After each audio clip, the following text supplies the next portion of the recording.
Hello everyone, I am here today with a new topic and I suppose you all can guess this. This one is a gland, most important gland of our digestive system, and this is known as the pancreas, right? So this is pancreas and this gland extends from this portion is duodenum. This one is, you can see the loop of the duodenum. This one is the loop of the duodenum. And the head of this gland, head of the pancreas, fits into this loop and it extends towards the left. And towards the left, just near to the spleen.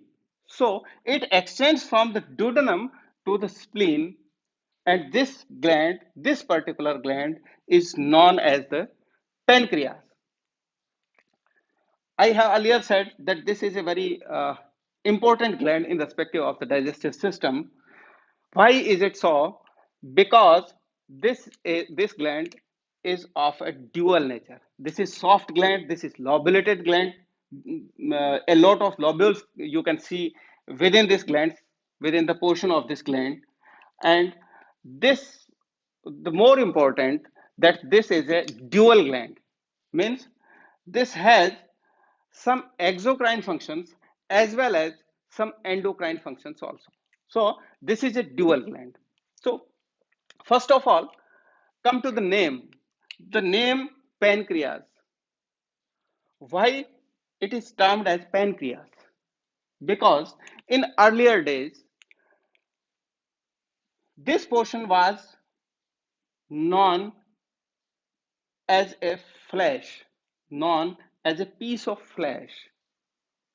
The scientists thought that this particular piece doesn't have much functional activity, but afterwards it was clear that this is a very important gland. But the term derived from Greek word, it says that all flesh. Pan pan means all, and krias krias means flesh, all flesh. So earlier this was known as all flesh, a piece of flesh. That's why it is termed as pancreas, right? Okay, let's come to the main portion of this gland. So this gland is at the level of L1 and L2 vertebra.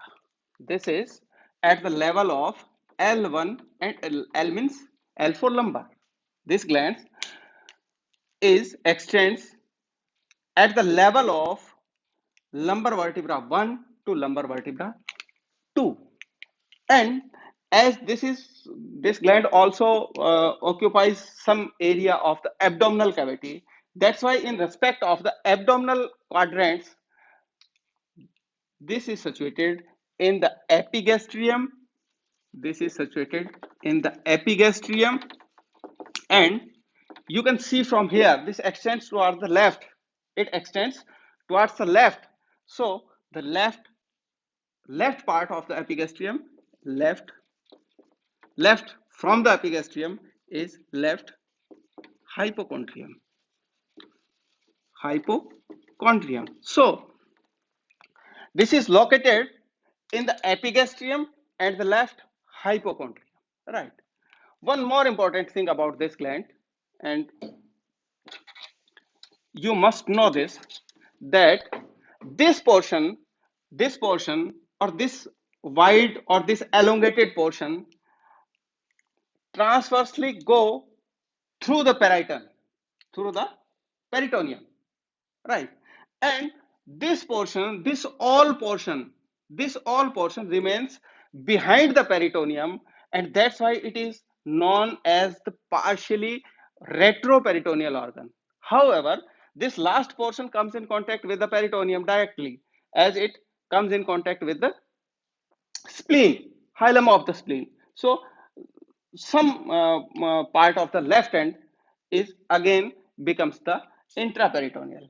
So this is partially retroperitoneal organ, right? Okay, the extension, the level of this gland is L1, L2, and extension or the situation of this particular portion is the epigastrium and the left hypochondrium. Let's come to the measurement of this gland. Thickness of this gland is 1.5 to 3 centimeter. Sorry, 1.5 to 2 centimeter. Right.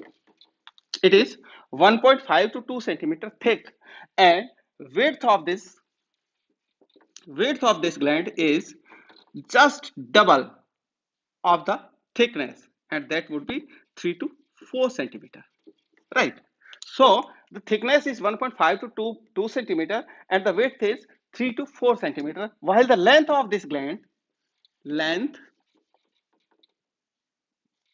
length of this gland is 12 to 15 centimeter. You all know that these are uh, normal parameters, and it can vary a little bit less or more. So the length is 12 to 15 centimeters. And one more important thing about this gland, that its weight is about 100 grams.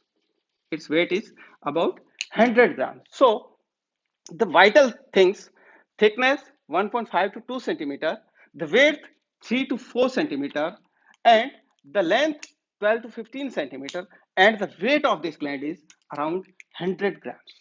Okay, so you must know these basic things about this particular gland, right? Okay, let's come to the part of this gland, and what are the main parts, or what are the main portions are there in this gland. Okay, see this diagram.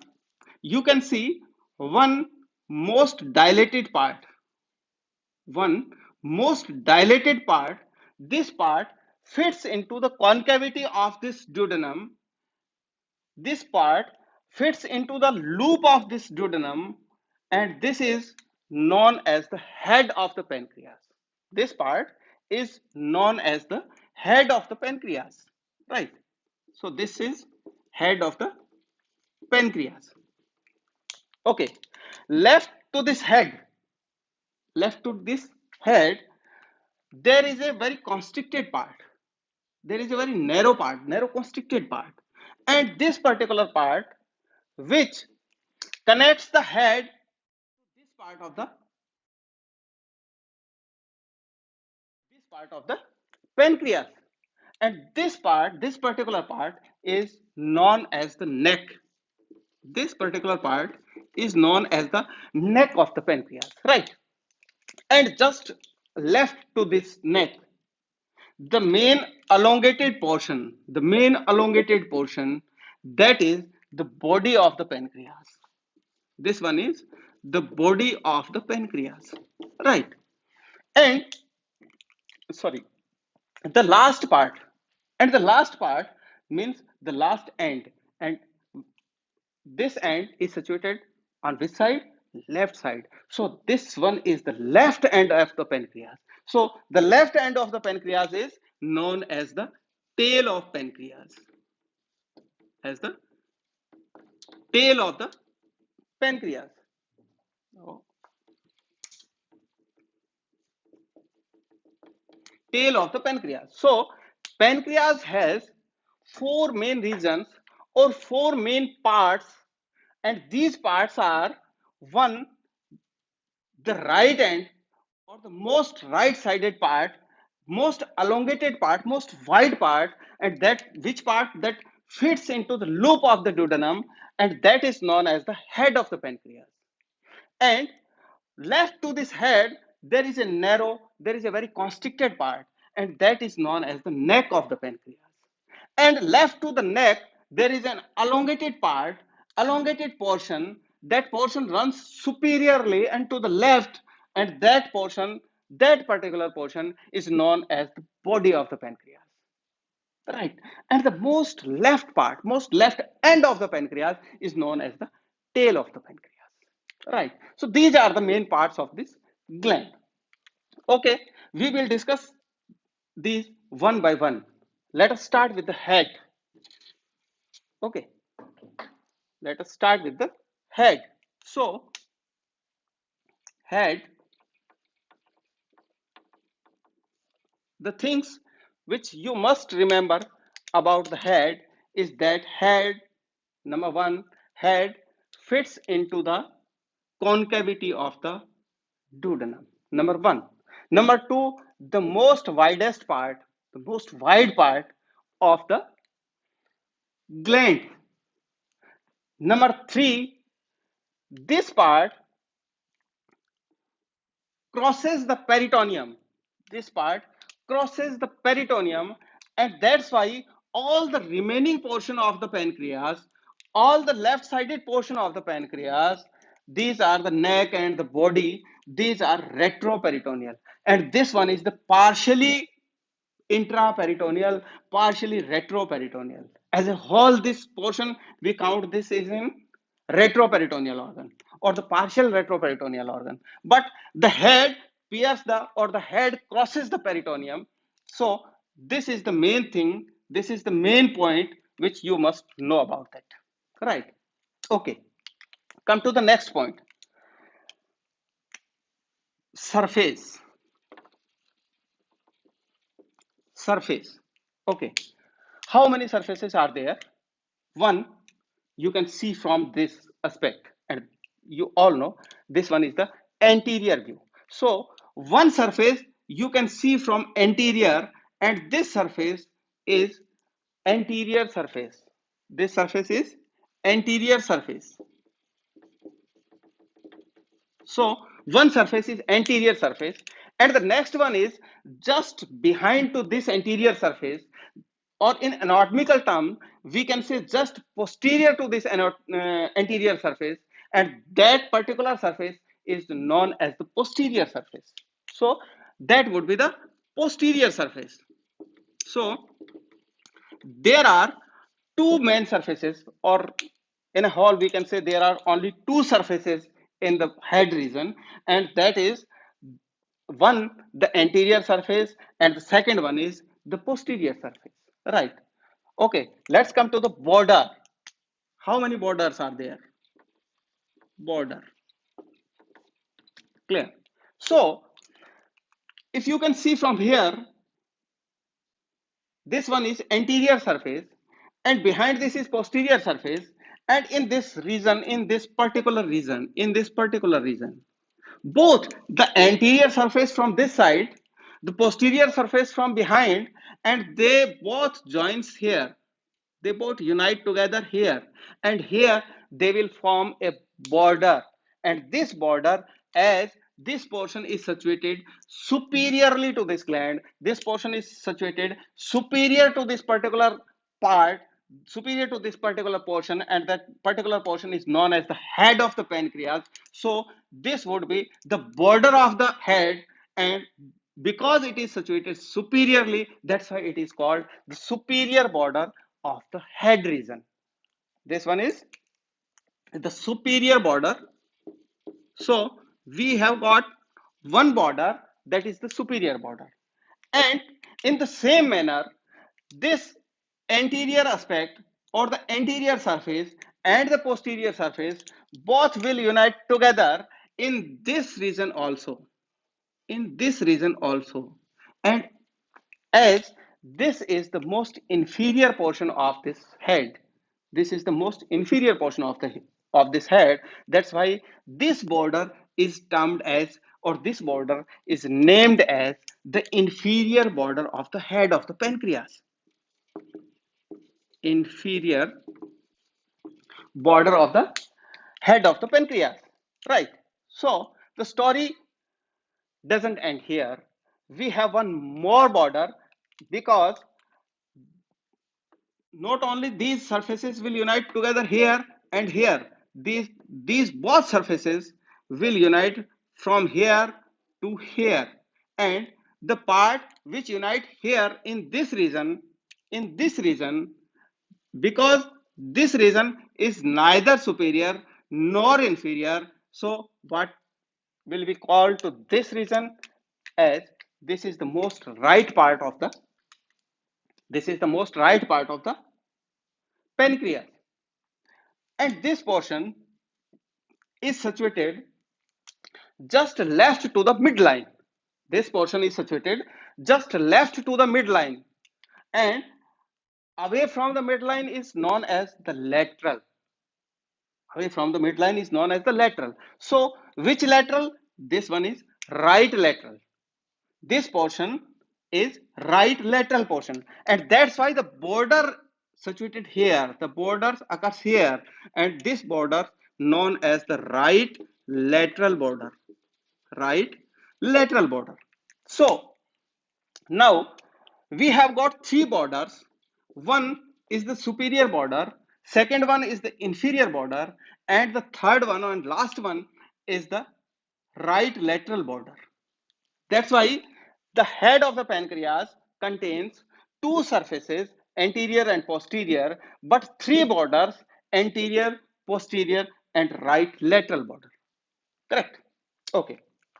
One more thing, this inferior part of the head, this inferior part of the head has an elongation or a process towards the left in the inferior region. This inferior portion of the head has a process in the inferior region towards the left. And this process, this particular process, is known as the uncinate process. This particular portion or process is known as the uncinate process. So,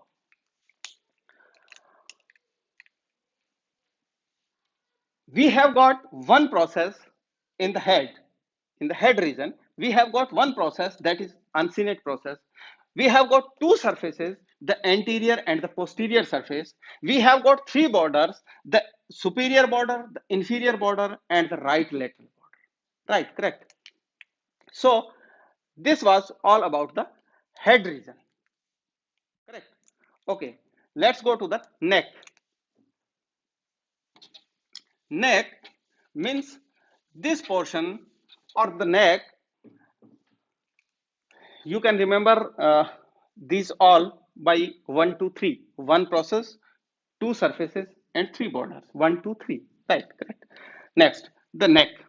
Neck, as you can see here, from here, that neck is the constricted part.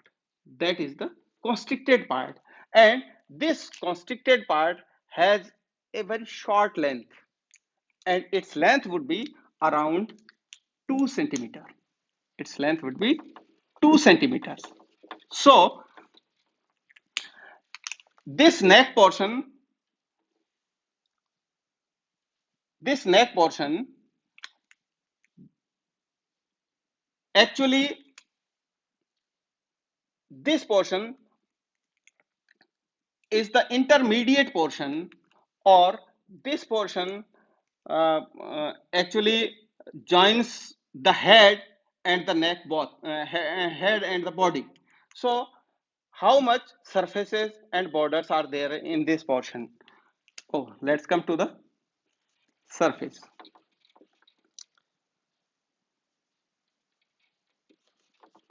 One more thing which you should know, clinically this portion is so important.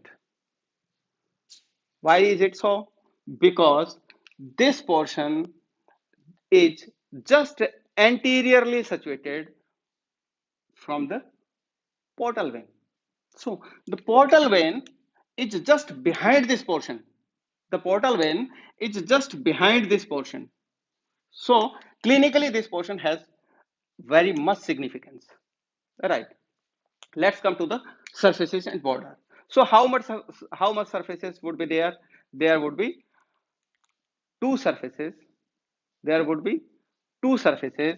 One is the anterior surface and one is the posterior surface. Right. Anterior and posterior. So there are two surfaces in the neck region.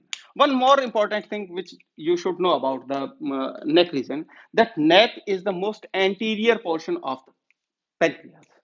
Neck is the most anterior portion of the pancreas, because this is the structure of pancreas is like this.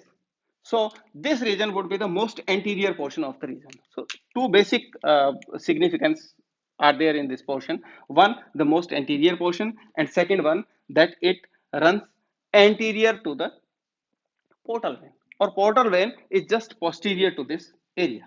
All right. So let's come back to the surface. There are two surfaces. One is the anterior surface, and second one is the posterior surface. Very simple. And simply about the borders. So how much borders will be there? There would be one superior border, one superior border, and one inferior border. Okay. So one superior border and second one is inferior border. So there are two surfaces and two borders. Correct. Now we will talk about the body portion. This is the most elongated portion. You can see this is the most elongated portion, and this portion doesn't run horizontally. It runs to upward and to the left, upward and to the left. So this main portion, if we cut it cross, we see it in cross section, we can say that this portion is triangular shaped portion. This portion is triangular. If we cut from mid part, this portion will be like this. This portion will be like this. So that is a uh, triangular shaped portion. So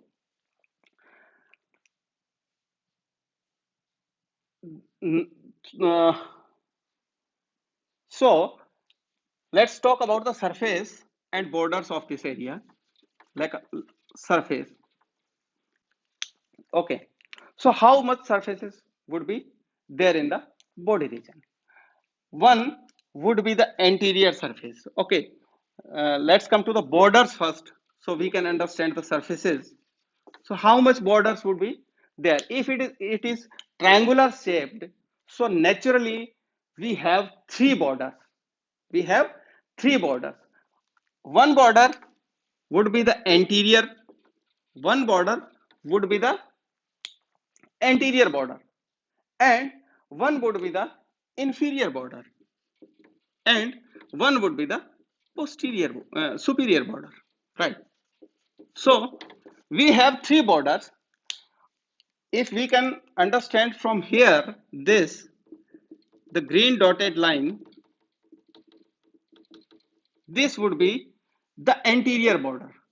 Okay, this would be the anterior border. This would be the superior border, and this will be the inferior border. As it is triangular in shape, so this will stress like this and this. So there are three borders. One is the anterior border, one is the superior border, and one would be the inferior border. And as there are three borders, there will be three surfaces. So what are these? First, from the superior border, from here to here, from here to here, from the superior border to the anterior border, this surface would be the anterior surface. This would be the anterior surface. And the next, from anterior to the inferior, from anterior border to the inferior border, this would be the inferior surface. This would be the inferior surface. And from superior border to the inferior border, this would be the posterior surface.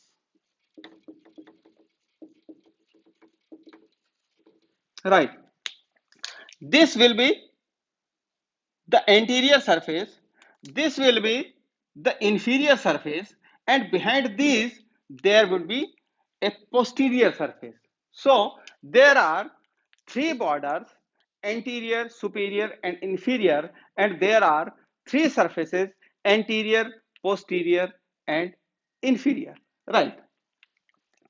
One more thing which is important to this part, that this portion runs behind the peritoneum.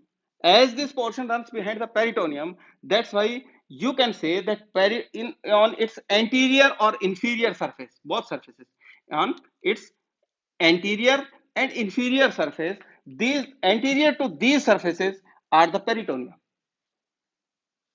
This portion runs behind the peritoneum, so there would be anteriorly there would be peritoneum, peritoneal covering. So this portion runs behind or posterior to the peritoneum. Okay, one more thing. Uh, one more thing. This elongated portion, there is one elongated portion that is not a process like portion but somewhat elongated portion, and this portion is known as the tuber omental. Tuber omental. So there is one significant portion there, tuber omental. We will discuss it later, but you must know about this. So this is tuber omental, and this tuber omental is situated in the body of the pancreas, right? So this portion is behind the peritoneum, means peritoneum runs anterior to this, and this portion contains three borders: superior border, inferior border, and anterior border. And this contains three surfaces: anterior surface, posterior surface, and the inferior surface, right? Okay, come to the tail. So tail is a very vital part of this whole gland. You know why? Because this portion contains specific cells. This portion contains a large amount of specific cells, and these specific cells are islets of Langerhans. These are specially or primarily present in this area. One more thing, this portion is directly attached to the spleen. And which part of the spleen? Hilum of the spleen. You can imagine from here that this one is cut part of the duodenum. So duodenum starts from here, it runs downward. Now it runs horizontal, it runs upward, right? But before this region, there must be a part of the stomach, and that would be the pyloric region. That would be the pylorus. So the pylorus is, this part is behind the pylorus. This part is behind the pylorus, and the greater curvature runs like this. The greater curvature runs like this. So this portion is behind the body of the stomach. This portion is behind the body of the stomach. So all the gland in its all extension, it is directly in contact with the duodenum and the stomach, right? And this end portion, this tail, this end portion is directly in contact with the hilum of the spleen. This portion directly in contact with the hilum of the spleen, and that's why this portion, somewhat this portion, this last end is intraperitoneal, because there is a covering. You must understand this. There is a covering. So that is this portion is the intraperitoneal portion of this gland, right? This portion also have some clinical significance, as we earlier said about the narrower part, constricted part, neck part of the region. This portion is, as this portion is connected with the hilum of the spleen, so any intervention, any intervention in the surgical intervention, actually, any surgical intervention may to the spleen, like splenectomy, may cut this portion, as it is directly in contact with the hilum or directly in contact with the spleen. So any surgical intervention may cut this last end. And if we cut this portion, we earlier said that this portion contains a large amount of special cells, and these are the isolates of Langerhans. So, if we cut this portion, the patient may be diabetic. The patient may be get diabetic. And this special kind of diabetes, because of cutting off this portion, is known as the induced diabetes. What will we call this? Induced diabetes. That is induced diabetes. Right. So these are the main portion of the pancreas. Okay. Once again, this elongated portion is head, this constricted portion is neck, this is the body of the pancreas, and this last end is the tail of the pancreas. One process, two surfaces, and three borders. This has two surfaces, two borders. This portion has three surfaces, three borders. Right, correct. Okay. Now, let's come to the main highlighted part of this gland. This is the most important part of this gland. As we earlier said, that this gland is a dual nature of gland, dual kind of gland. This is exocrine gland as well as endocrine gland. So this duct, this we have colored this red, but don't go to the color. Just for this color is just for understanding this theme of this deck. This red color is actually the duct, or we call this the main pancreatic duct. This is the main pancreatic duct, and we also call this duct as the duct of Wasing. This is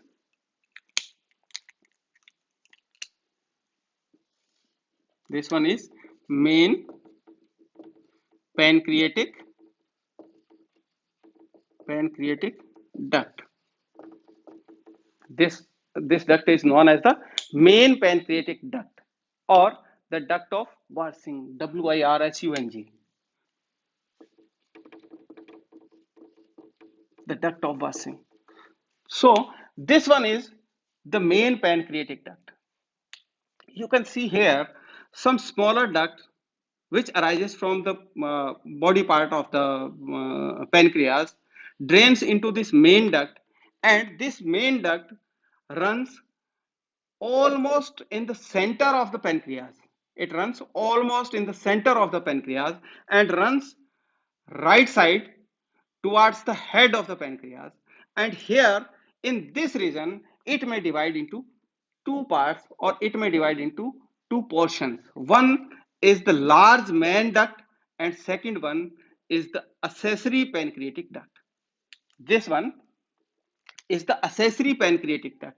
It is an anatomical variant, maybe or may not be present, but this one is accessory pancreatic duct. So this duct is known as the accessory pancreatic duct, or the duct of Santorini. The duct of Santorini. So there are this main pancreatic duct divides into two parts.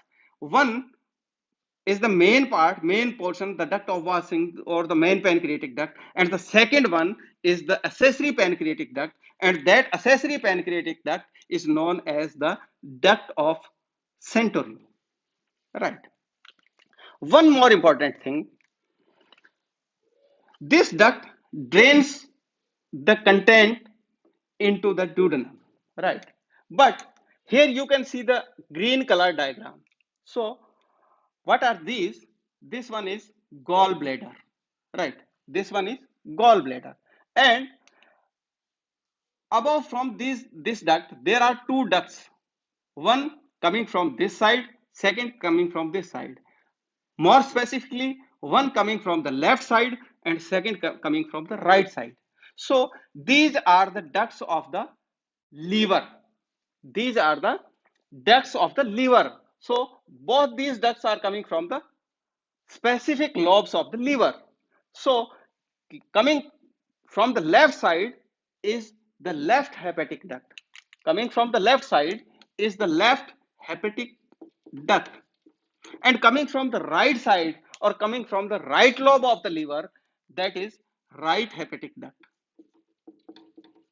Right hepatic duct. So there are two ducts coming, one from the left lobe of the liver, which is left hepatic duct, coming from the right lobe of the liver, which is right hepatic duct, and both these ducts unite together.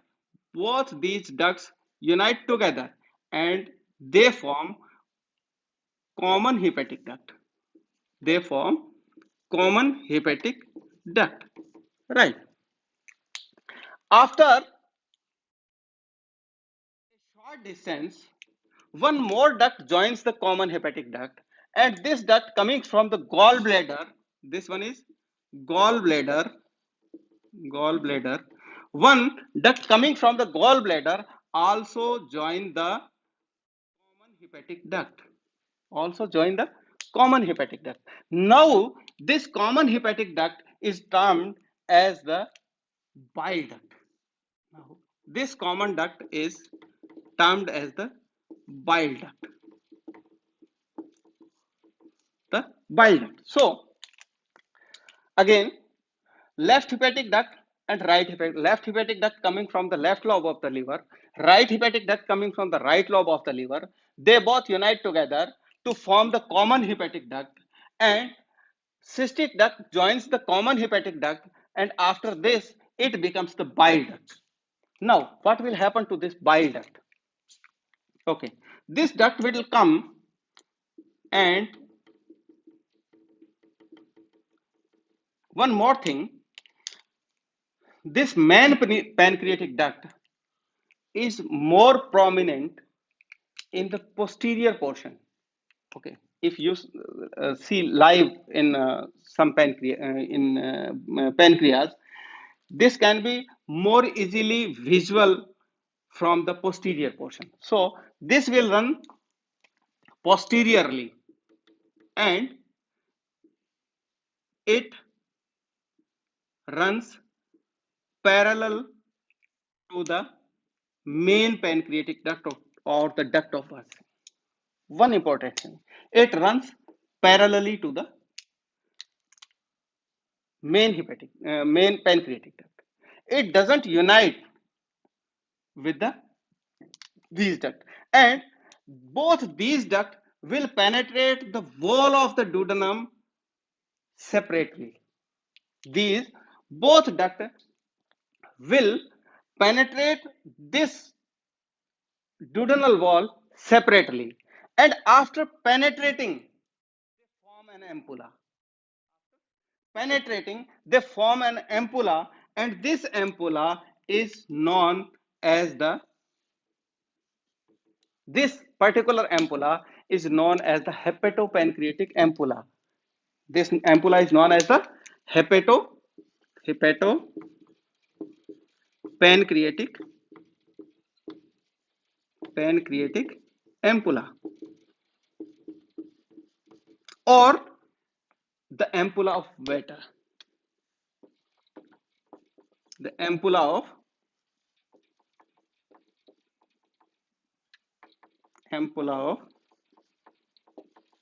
Vater, or the hepatopancreatic ampulla. Right. This hepatopancreatic ampulla opens in the major duodenal papilla. This hepatopancreatic ampulla opens in the major duodenal papilla. This one is called the major duodenal papilla. And above, around this accessory duct will also drain into this part of the duodenum, and superior to this main pancreatic duct, superior around 2.5 centimeter superior or 2.5 centimeter above, and here it drains into the duodenal wall, duodenal lumen, and this particular ampulla is known as the minor duodenal ampulla. This is known as the minor duodenal ampulla. So there are one major duodenal papilla. So both these duct will empty into the duodenum through the major duodenal papilla, and this accessory duct will drain into the lumen of the duodenum through the minor duodenal papilla. These both duct will form an ampulla, and that ampulla is known as the ampulla of Vater or hepatopancreatic ampulla. And this particular ampulla is controlled by a sphincter, and that particular sphincter is known as the sphincter of Oddi. This sphincter is known as the sphincter of Oddi. Right. This sphincter controls this sphincter controls the content of these ducts into this particular lumen. It also restricts the contents of this lumen to go into this duct also. So this sphincter works on both sides. It restricts these contents to go into the duodenum and also control the secretion of these both ducts. Right. So this was the overall picture of the pancreas. Okay. Let's see the blood supply and the venous drainage of these. So mainly blood supply. Blood supply of pancreas is from the, as in our earlier class when I was talking about the blood supply of the stomach, we have specially draw a diagram of a specific artery, and if you know it, that was the pancreaticoduodenal artery, and that pancreaticoduodenal artery was arising from the common hepatic artery, right? So one would be the pancreaticoduodenal artery,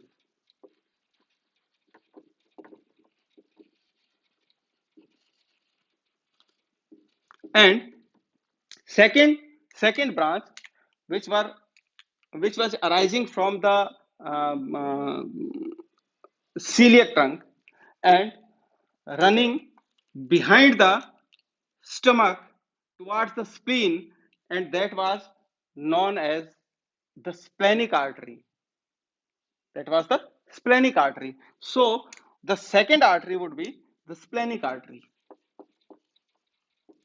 Splenic artery. So the main portion of the head and the neck region, the main portion of the head and the neck region, as this region is towards or this region is directly in contact with the duodenum part. So here the artery which supply this portion will be the pancreaticoduodenal artery, and the artery which will supply this portion will be the splenic artery, right? And in the venous system, the main vein which will drain the whole system will be the superior mesenteric artery. Superior mesenteric vein, sorry, superior mesenteric vein. So the superior mesenteric vein will drain into the portal vein, right? So one is the superior mesenteric vein, and second one same, the splenic vein. Second one is splenic vein. Splenic vein. We have earlier discussed these veins and arteries, so nothing impressive to repeat these all things. You all know about these superior mesenteric vein and splenic vein, and as this portion is just directly in contact with the portal vein, so some teeny branches, some minor branches arises and drains directly into the portal vein. So third one is portal vein, right? So the main drainage of the blood is from the superior mesenteric vein, splenic vein, and the portal vein. Okay, In our next class, we will discuss about the histology, because histology is a very important uh, concept in this glandular organ. So we will discuss about its cell, alpha cell, beta cell, gamma cell, alpha cell, beta cell, etc. So about the acini, all we will discuss these things in our next chapter. That's all for now. Thank you very much.